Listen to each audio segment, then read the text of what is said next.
Israel দেশের প্রথম রাজা ছিল শৌল। তিনি ঈশ্বরকে মানতেন না।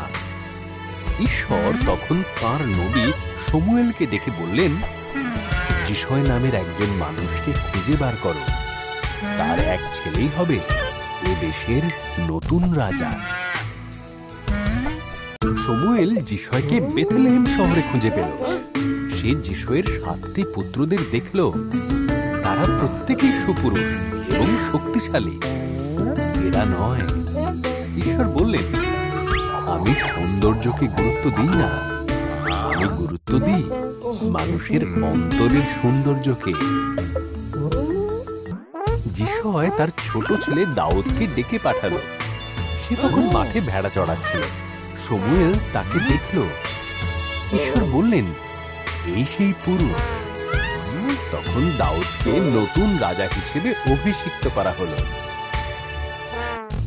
কয়েক বছর পর ইসরায়েল ফিলিস্তিনীয়দের সঙ্গে যুদ্ধে জড়িয়ে পড়ল।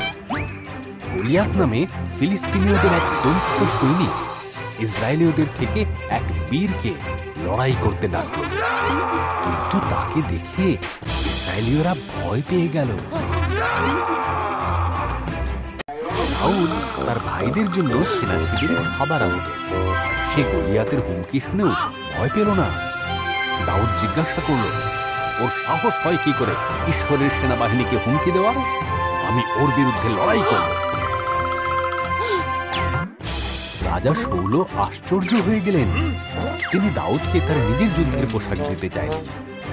দাউদ বলল, না, ঈশ্বর আমাকে বুনো পশুদের মারতে সাহায্য করেছেন, তিনি আমাকে গলিয়াতকে মারতেও সাহায্য করবেন।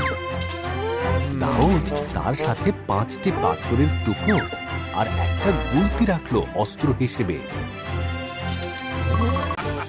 গলিয়াত গর্জন করে উঠল, এই রোগা দুর্বল ছেলেটাকে পাঠিয়েছে আমার সাথে লড়তে। তা শুনে দাউদ বলল, তোমার কাছে বর্শা থাকতে পারে, কিন্তু আমার কাছে আছে ঈশ্বরের আশীর্বাদ।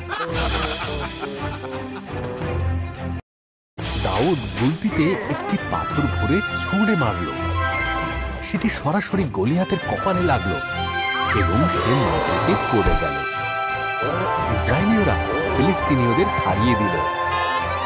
ঈশ্বরের সাহায্যে দাউদ হলো সেই জয়ের নায়ক।